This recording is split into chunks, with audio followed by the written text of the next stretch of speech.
It's heartbreaking to see that this murder case of Senzo Maiwa, even still today, answers are still a question. We still haven't found the perpetrator. Justice hasn't been served. I mean, look at how this thing is taking a toll on Senzo Maiwa's mother. Plus, his husband also is late. Let's take a look.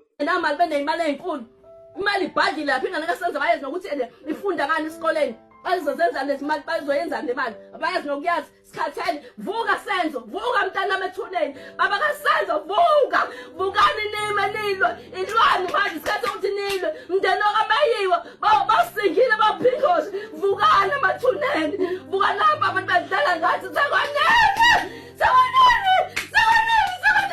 badlala ngathi babasikena abantu benayimali hayi kwanele manje lesinyembe sesikhalayo zincane ngenjobo lesizothola sisazojabula mndenini okaMayiwa kwanele